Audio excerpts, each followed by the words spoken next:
TFF walisema uwanja wenu hauna kiwango kwa ajili ya kuchezea mechi. Waliufungia. Tulipokea maelekezo ya TFF na bodi ya ligi.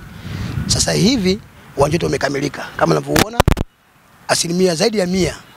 Tunachongoja sasa hapa tunangoja wakaguzi waje waone uwanja kukagua tayari kwa burudani. Maeneo ambayo yaliharibika ni maeneo ya pitch.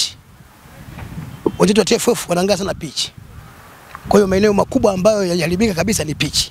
Kwa hiyo pitch sasa limerudi kwenye hali yake na mpira utatembea tu kwa sababu sasa uko vizuri. Lakini mavyoo yote yametekelezwa, yako vizuri, yametengenezwa, yamekaa vizuri sana. Tunawaangoja wakaguzi. Wakifika wakaguzi, maana watasema wao. Lakini mimi nina imani na nina uhakika uwanja huu utafunguliwa kwa sababu sasa hivi uko kwa kiwango chake kikubwa zaidi kuliko vile ulivyokuwa mara ya kwanza. Kwa hiyo kuna asilimia zaidi ya 100 uwanja huu kukaa vizuri.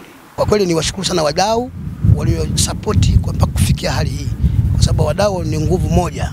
Kazi wameifanya, tumetekeleza, tumeamua, sasa uwanja uko kama hivi.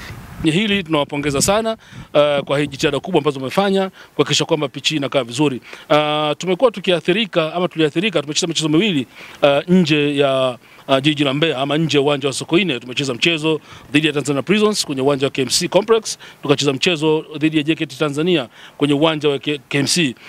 Tumecheza michezo hii tukiwa kama wenyeji, lakini kulikuwa na gharama kubwa sana kwa sababu tumesafirisha timu, unakwenda unalaza timu, vitu vingi, lakini pia hata uwanja ambao unakwenda kuutumia uwezi kutumia bure, kuna gharama ambazo unalipia.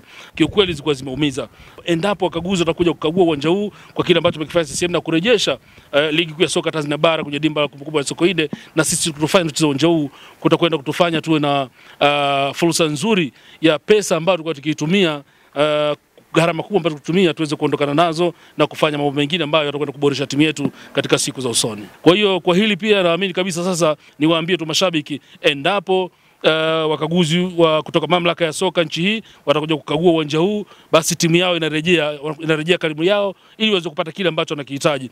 Timu inapokuwa karibu, mashabiki wanahanikiza, wachezaji wanafanya kile ambacho mashabiki wanataka, yani ushindi. Kwa hiyo wingi wa washabiki uwanjani pia kunapelekea kwa namna moja ama nyingine timu yetu kupata ushindi, ama hanikizo lao linakuwa moja ya chachu kwenye kupata ushindi kwenye michezo ya ligi ya soka Tanzania bara na michezo mingine ambayo timu yetu inakwenda kushiriki. Soka Tanzania bara sio ligi nyepesi, ligi ambayo iko kwenye zile ligi 5 bora barani Afrika. Ukizungumzia ni ligi ambayo ina ushindani wa hali ya juu. Unaona hasa hata timu hizi ambazo watu wanaziita kubwa zikicheza na timu ambazo watu wanaziita ndogo, unaona bato ambayo inakuwepo. Kwa hiyo mpira unachezwa, ligi ngumu, na waambia tu mashabiki wa Mbeya City waiombee timu yao, walimu wetu wanakwenda kufanya kile ambacho kinawezekana ili timu yetu iweze kufikia malengo ambayo tumejiwekea kwenye ligi ya soka Tanzania bara msimu huu wa 25-26. Timu tayari imerejea na imeanza mazoezi kwa ajili ya kujiwinda na michezo ambayo inafuatia. Kama unavyojua kwamba tarehe 22 tutakuwa pale Lake Tanganyika mjini Kigoma tukicheza na Mashujaa, lakini tarehe 25 tutakwenda Mkwakwani Tanga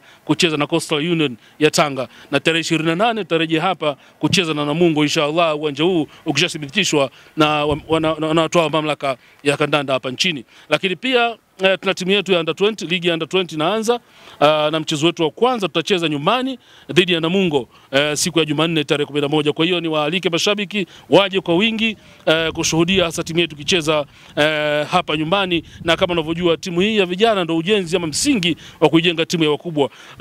Umeona duniani kote watu wanaandaa timu za vijana, wanazipanga timu za vijana ambao ndio baadaye wanakuja kukuza timu kubwa ama wanakuja kuongezeka kwenye timu kubwa na kupunguza gharama na michakato mingi ya usajili.